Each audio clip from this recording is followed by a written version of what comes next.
வினா 29 பின்வரும் வடிவத்தை முக்கோண வடிவமாக பூரணப்படுத்துவதற்கு தரப்பட்டுள்ள சிறிய சதுர வடிவங்களிலும் முக்கோண வடிவங்களிலும் எத்தனை குறைந்தபட்சம் அதனுடன் சேர்க்க வேண்டும்?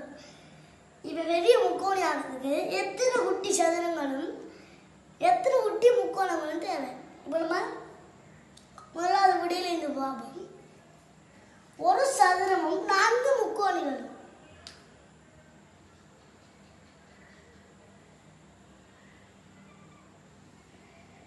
வருதா? இடைவெளி காணப்படுகின்றது. அப்ப பொருத்தமற்றது.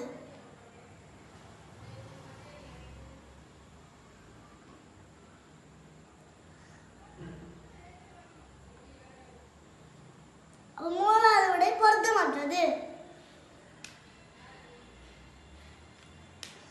இரண்டாவது விடைய பாபம் 2 சதுரங்களும் 3 முக்கோணங்களும்.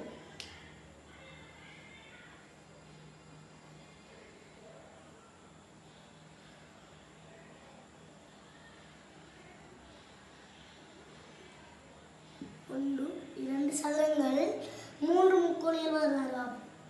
2 3 முக்கோணங்கள் வந்தது. அப்ப இரண்டாவது விடை சரி.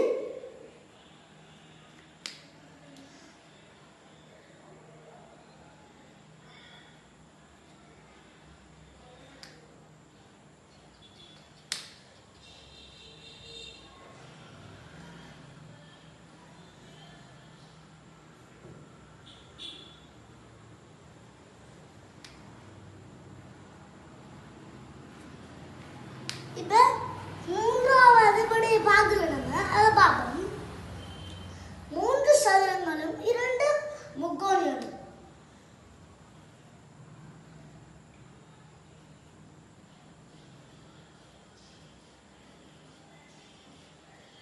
கடவு காணப்படுகிறது. அப்ப மூன்றாவது விடையும் பொருத்தமானது. இதுக்கு சரியான விடை இரண்டாவது.